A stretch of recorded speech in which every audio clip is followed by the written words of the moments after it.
Hello, everyone. I'm Bill Raggio. I'm a senior fellow at Foundation for Defense of Democracies and editor of FDD's Long War Journal.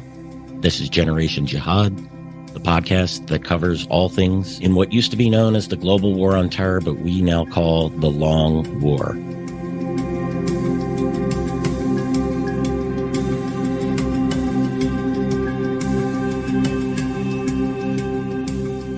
Welcome to a special edition of Generation Jihad, everybody. I'm your favorite part-time Friday co-host, Behnam and Joe, coming to you earlier in the week. We have a big update to go over. For the first time ever, the Islamic Republic of Iran launched ballistic missiles from its own territory in conjunction with cruise missiles and drones at Israel.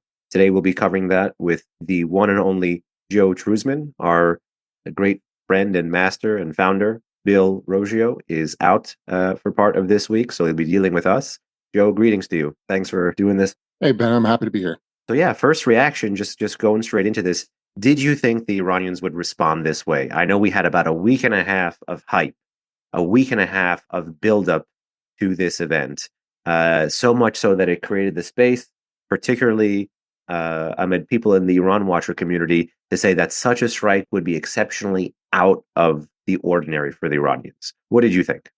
Right. And, we talked a lot about it offline, Behnam, you and and I didn't think they would do something like this. I really didn't. Something this, large scale. I figured they would just maybe go after an Israeli target in a third country, right? Maybe in a consulate, embassy, but not like this. So Iran has so many options, right? It has its proxies. Of course, it has its own arsenal.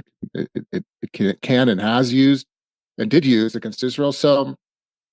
But it was difficult. There was just so many options. But I didn't think it would be something like this. But right before, like the day before and the day of the attack, it was if you were really paying attention, especially with the news, you knew something was going on, right? That it was coming. It was coming. And then it happened, right? And you started seeing all this flurry of activity, all the videos on social media. But yeah, I was very surprised that they did it. But they went ahead, and now we're waiting for Israel's response. Yeah, it really was a different threat environment, so much so that I don't think we were wrong to talk about strategic patience. When you look at the way Iran has launched missiles from its own territory against other targets, ladies and gentlemen of the audience, take this down. This is akin to someone not knowing how to ski to the first time they ski, sending them off on a double black diamond slope. And the reason I'm saying that is because up until now, every single public ballistic missile operation from Iranian territory, whether that was in Iraq or Syria or Pakistan, since 2017 to present, against the Kurds, against us, against ISIS, against Baluch alleged separatist groups, was against an undefended target. To go from striking undefended targets about 500 to 200 to 500 to 700 to only one time 1,300 kilometers away from you, to striking the mecca of the definition of the most layered air and missile defense system in the world, and then telegraph that strike to have other countries with robust air and missile defense capabilities come to its aid in advance, really seemed to either be the height of folly or the height of hubris, or perhaps they had something else in mind. Joe, do you buy any of these theories? There's a Jerusalem Post story I think I saw citing some other source that said the Iranians had warned the Turks and the Turks played some intermediary role. But even if that story had not existed, given the drama that existed in January 2020 with the Iranian missile strikes on the bases in Iraq, some had said they missed. When you looked at the satellite imagery after, they clearly did not miss. This is not just Behnam and Joe, FDD, saying this, author of Arsenal. This is, even the likes of people who disagree with me on the color of the sky, like people at CNS. Jeffrey Lewis had said the Iranians didn't miss. The Iranians even amplified Western press reporting that said that they did not miss. What is going on here? Right. The way I see it is this. I think if Iran wanted to strike Israel in a way that was surprising, right? They could have. I mean, everyone knew that Iran was going to attack, right?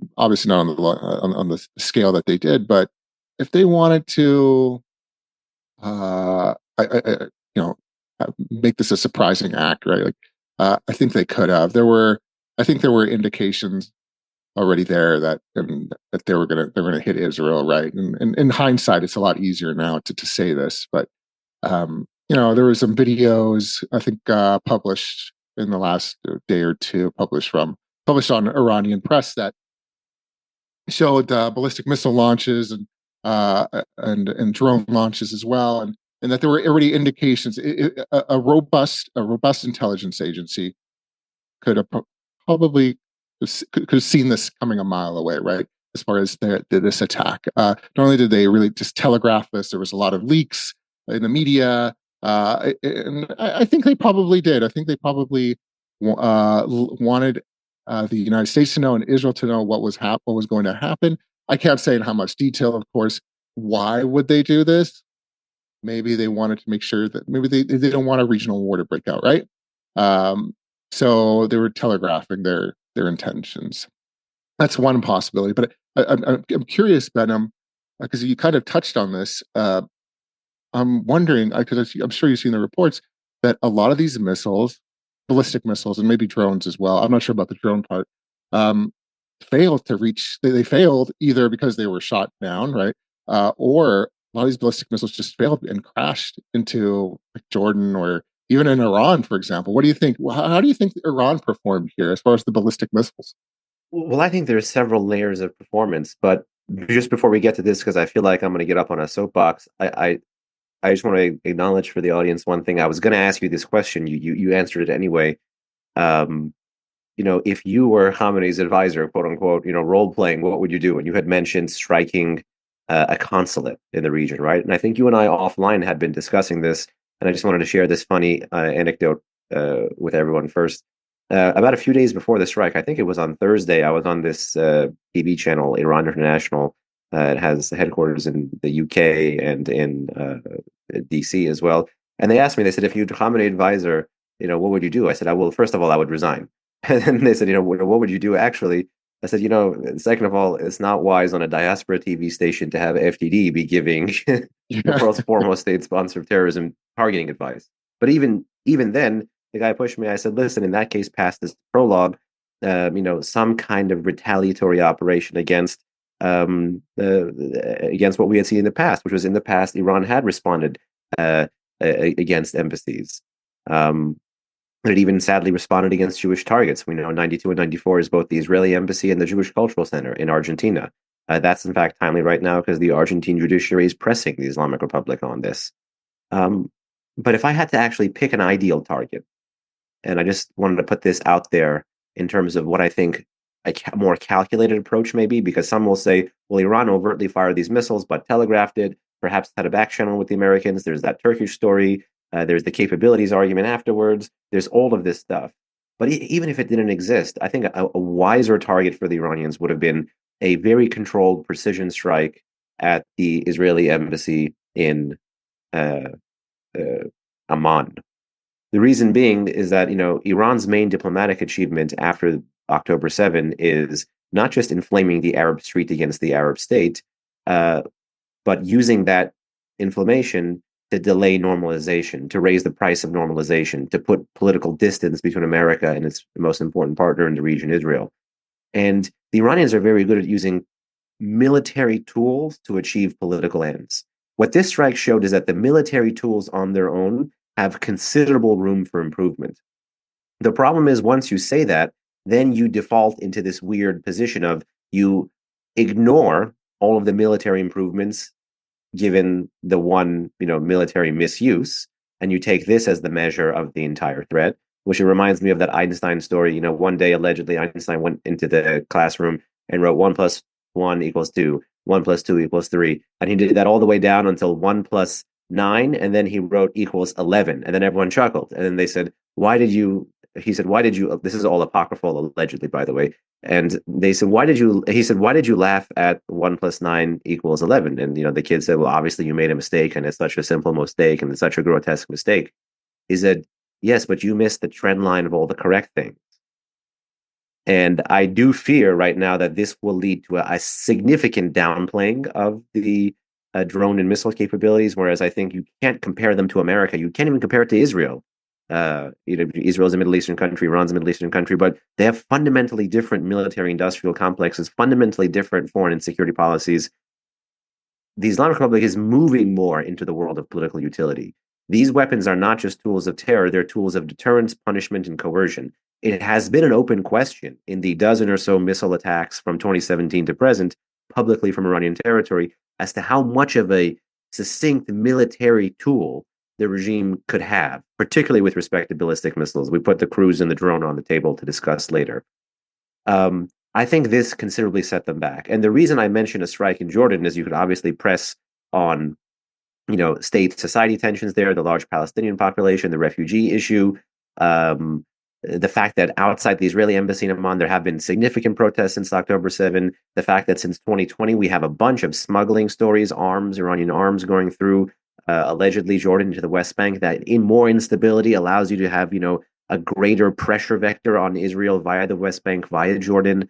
It would have come with all of these things that Iranians could control, right? If the Iranians are masters of chaos, if the Iranians can exploit your grievance to further their strategic end, if you can only build when there is stability and they can only build when there is chaos, this would have been the right kind of controlled chaos.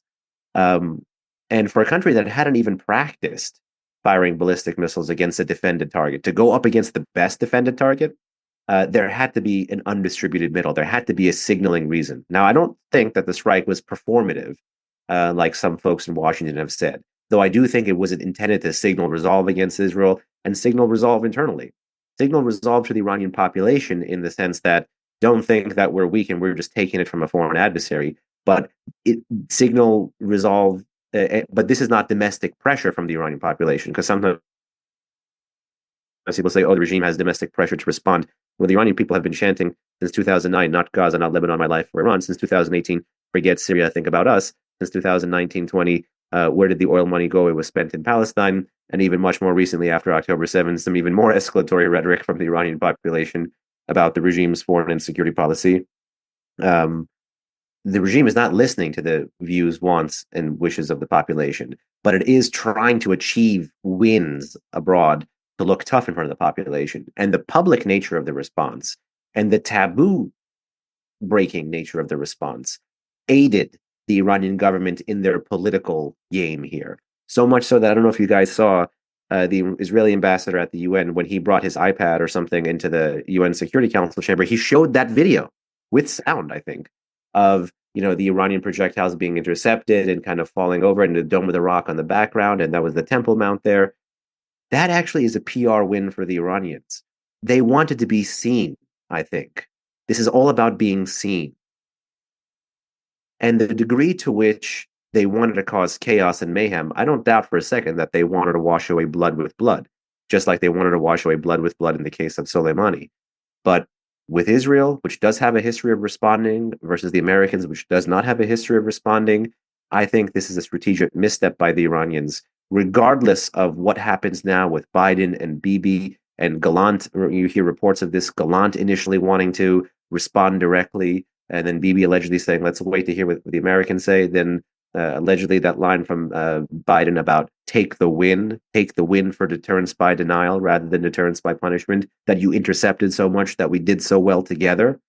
And I think right now this is the perfect storm for the Israelis to raise the saliency of the military option against Iran.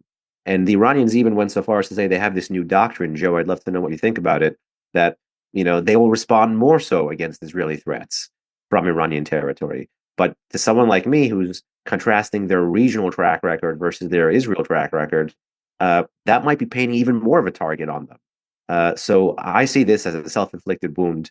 I see this as people even missing the correlation of forces of the positive trend lines in the evolution of their missile and drone capabilities, and now seeing this.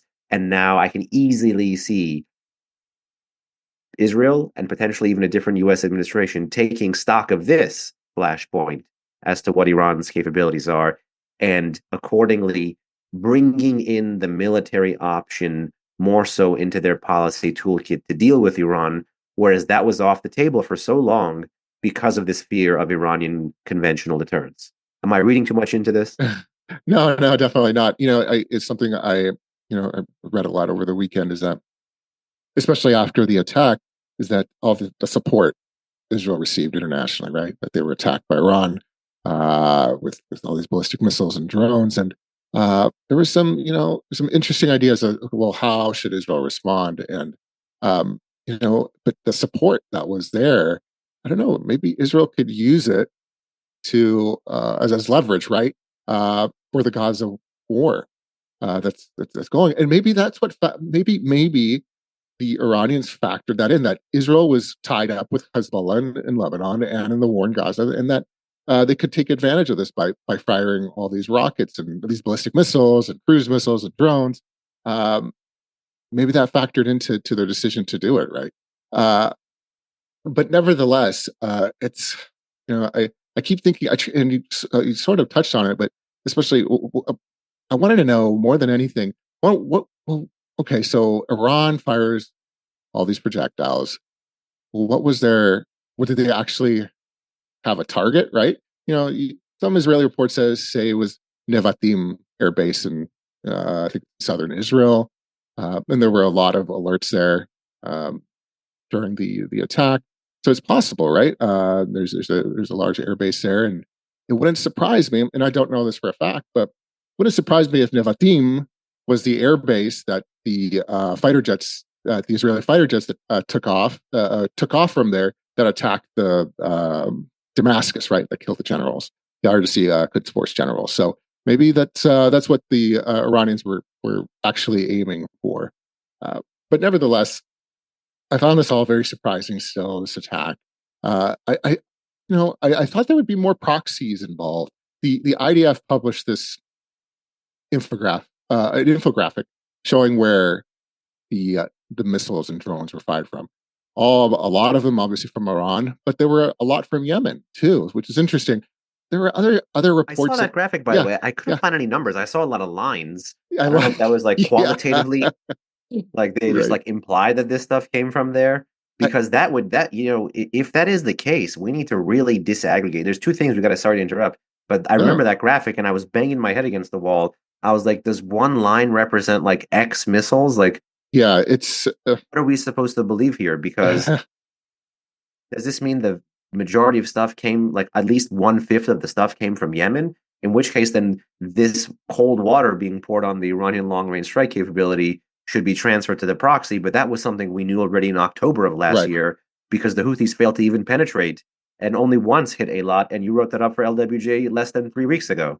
Right. It was that graph was missing a lot of crucial information, unfortunately. So, I mean, it didn't make a lot of sense, and it made it seem like Iran was firing from Yemen. So are you telling me that there's the RGCs in Yemen and they're firing at Israel as well, or are they or is this the Houthis firing? So it was really confusing. But nevertheless, at least Iran teams in Yemen were involved here in this attack. And again, there was some, and also interestingly, just to add that there were some Hezbollah rockets during that time, during the attack, or just a little bit after, in northern It was comparatively Israel. small, no? I mean, Yeah. Oh, yeah. And that's what I said. It wasn't outside the scope of what we've seen in the last 6.5 months, right? From Hezbollah, it wasn't anything like, whoa, this is different, right? So some can say, yeah, it was a part of some make the argument that, yeah, it was a part of this attack. I don't really think so. There's just not enough information for me to say so, right? Now, if they would have attacked Haifa, for example, or some major Israeli city, okay, yes. So nevertheless, I think this attack shows that, okay, great. We can see that Israel's missile defense, the layered missile defense system that it has, is absolutely remarkable. However, just imagine, we can just have to think through the future, right? Look, Iran can do this, right? Imagine if Hezbollah did the same thing, if they coordinated this strike, right? A massive strike. Would Israel be able to defend itself as it did Saturday evening, Sunday morning? And that's very worrisome, right? To see that. So thankfully, Hezbollah didn't launch a massive attack. It could have, right? Yeah. And so nevertheless, So yeah, still a lot to think about there. In that world, like I'm listening to you right now, I hear you weighting each column, directly from Iran, directly from Hezbollah, what's old, what's new. I'm hearing you weight each and every one of these. But is it, I mean, this is maybe I'm projecting here, but isn't the weightiest thing just the territory? Like I feel like we're in all this analysis about the performance of these weapons, like that will come. We will address that. And for folks interested in that, there was a very interesting piece by General McKenzie in the Wall Street Journal, I think last night or this morning. Very sober approach. I would recommend that piece. Um, Before we even get to this performance again, though, isn't just the fact that this territory was struck such a game changer? Like that's the whole Yeah, thing. right. It should be. Yeah, And absolutely. do you see this? I mean, I see this as an Iranian own goal, and this goes back to our conversations about strategic patience. But there were some in the past nefarious voices, nefarious in terms of the nature of the Iran Israel America debate, who said that Israel is not taking out targets, but is trying to bait and bleed the Iranians into a conflict that would ultimately bring in the Americans.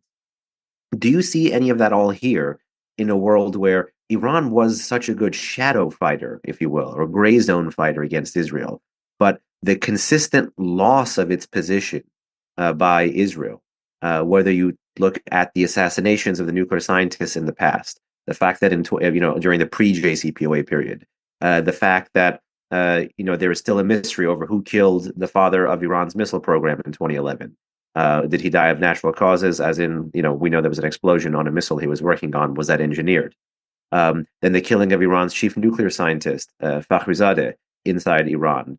Then, of course, the string of cyber attacks and sabotage of select Iranian nuclear facilities. Then even some of the attacks on the drone facilities. I mean, Israel hasn't taken credit for these, but a lot of these, a finger has been pointed essentially at Israel, and even America has publicly come out saying it's not us.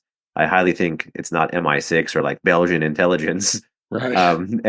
And even Iran's former minister of intelligence, I think pre-COVID, has said that no Iranian official should sleep soundly.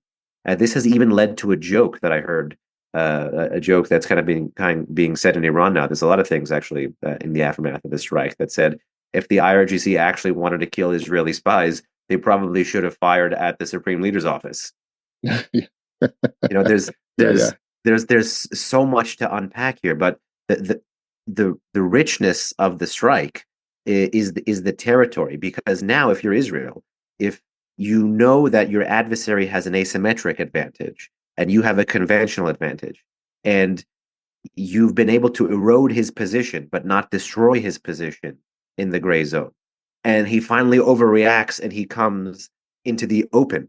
Now you kind of have him where you want him, don't you? Is it, and to this end, didn't Israel have a strategy to this regard? This is not the conspiratorial Israel's sinking them into a war and then America's going to have to come in and clean it up for Israel. This is did Israel have an attrition strategy that forced Iranians to escalate, where the Iranians thought they could do the Russian escalate to de-escalate thing, whereas the Israelis would catch them on the way down from de-escalation and say, aha, and forced Iran finally to have a fight on Israel's terms rather than on the Islamic Republic's terms? Do you think that was at all part of the calculus?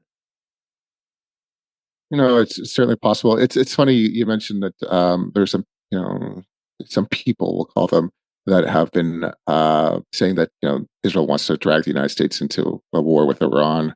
I think over the weekend, actually, there was some reports from unnamed U.S. officials, or that there was a worry that Israel was trying to essentially do that, right? And nevertheless, before the strike against in Damascus, I think the Israelis thought this through, right? Because of not only the nature of the target or targets, but where they were hitting, right? That was depends on who you believe, of course, what reports you believe. But this consulate or so-called consulate that was destroyed, Iranian consulate. It's I think the Israelis, they thought this through and didn't. I don't think they thought, honestly, that Iran would retaliate the way they did, simply because of all, as you mentioned, you gave many examples of Israel's this shadow war Israel has been engaged with Iran, but in a third country, in Syria, right? mostly in Syria, but there's been others, of course, in Iran, and then, of course, in the Red Sea and into other areas. But nevertheless, I don't think the Israelis thought that Iran would react this way. But I think that's what it changed, right? Something changed there. And again, I go back to what I said earlier, that maybe Iran thought Israel is still weak because it's involved in multiple arenas right now. So they figured that, yeah, they could react this way. It was time to react this way, right? I think you said it, Behnam, that, or I read a quote somewhere, something along the lines that the Iranians would slap, that the word slap the Israelis. Maybe you told me. But nevertheless, now I'm just curious more than anything how the Israelis will respond, right? Again, it just, I'm thinking, if Israel wasn't in a war right now, I'd be very concerned as far as what they would do, right? But do you mean concerned as in scale of the response, or concerned? Yes. How so? Yeah, scale of the response. I think the Israelis are very sensitive to Iranian actions against it, right? Or either by Iran or through its proxies. But this was completely different, right? The direct attack on Israeli soil by Iran. So, but it's tied up in a war right now. Israel is. So, and it's got international pressure on it, and of course the U.S. administration telling them, yeah. So, but defensively, the president seemed to say, like, his commitment to Israel was ironclad. Right. I wonder. I'm thinking out loud here. To what degree does that still empower Israel? The debates between Bibi and Gallant and everybody else notwithstanding, to what degree does that still empower Israel to say, hey, what just happened is a watershed moment for the Middle East. The guys who fight in the shadows are now fighting out, and they have directly attacked my territory. After 6 months ago, their proxy directly attacked my territory. You rightly understood the need to defend against what their attack was going to be. Now I need to reset that deterrence. Because if I don't reset that deterrence, my position is going to become increasingly like your position.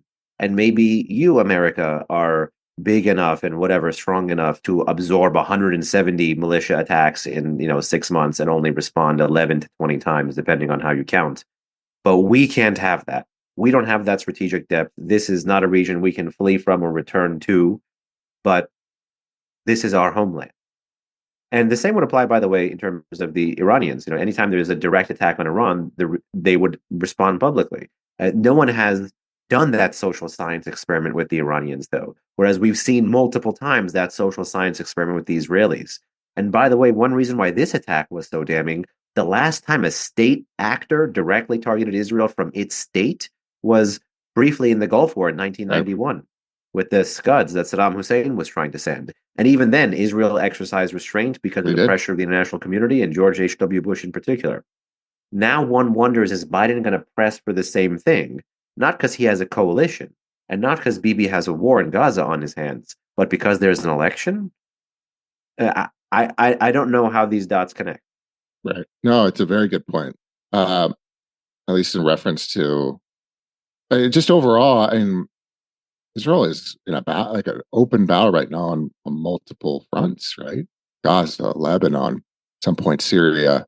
Obviously, they have Iraqi militias firing drones, and and they claim to be firing, at least it looks like, cruise missiles as well at times at Israel. And now the Iranians, right? And a lot of this beforehand, before pre-October 7th, and you got the stuff in the West Bank too. I would even mention. October 7th, this was all being managed, right? A lot of this, at least the West Bank, and there would be some flare-ups in Gaza, but and then a lot of stuff between Iran and Israel was just in Syria, right? But just post October 7th, everything just went nuts, right? All the fronts, they all just lit up, and then Israel reacted. In Syria against the IRGC, right? There was multiple strikes against IRGC assets there, and of course, which led to the attack in Damascus. But nevertheless, I think the American administration, they at least privately understands that Israel has to retaliate. It cannot sit on the sideline, and it has to at least restore or reset deterrence. And I know deterrence is that word is used so much, but I think they understand that. What I think the administration is trying to do, more than the U.S. administration is trying to do, is just at least influence Israel, right, to keep any response to for it to be a small response, right, or nothing that will trigger obviously a regional war. But I don't know now. Now, honestly, maybe we are in But a then regional now, war. I mean, we kind of have a regional war already. Like, Yeah, Iran's been orchestrating this multi-front thing against yeah, Israel, yeah, and yeah. their strike is consistent. They're, regardless of your views on this, um, hmm, regardless of your views on this, I would say Iran is still pushing the same strategy. Like, it may have a different doctrine of more overt launches, or allegedly it'll engage in more overt pressure against Israel. But the strategy is still the death by a thousand cut strategy. If first they made you absorb rockets, then they make you absorb drones, then it's boom and bust cycle of Gaza-based terror. 2008, 2012, 2014, 2021, 2022 briefly, when it was PIJ, and then this. And then you layer on the West Bank thing. This is the next thing to have to deal with. And not one of these strikes will be a deep cut, but together on society, on the state of Israel-America relations, on the state of Israel-world relations, it can have an effect. And in as much as there will be pressure on Israel to respond because of the targeting of Israeli soil, once the Israelis target Iranian soil, then that will be another historic first. Whereas much of the things that we spoke about were allegedly Israeli were all kind of in the covert world. Once everybody feels comfortable having their wars in the overt world, then it's easier for them to reach for not the weapons of mass destruction, but the tools of mass destruction, right? If you were limited by the tools you could employ, if Iran had to do a proxy rather than its own forces, if it had to do a rocket versus a missile, now Israel is going to be moving from, okay, F-35s in Syria versus F-35s in Iran. Yeah, I mean that's a very good point. But as you said, tools, right? So, the Israelis don't necessarily have to do something overt, or maybe they feel like they're compelled to do something overt, like sending F-35s, right? I Uh, think but I think a covert response that continues over time is wise, yes, but at the same time, I don't know how. The whole point is that this was public. Like, the right, Iranian win is not military. The Iranian win is political, and to look like Uncle Sam is putting the handcuffs on you means that the guy that calls Uncle Sam the Great Satan has read Uncle Sam correctly right. and knows more about your relationship with Uncle Sam than you do.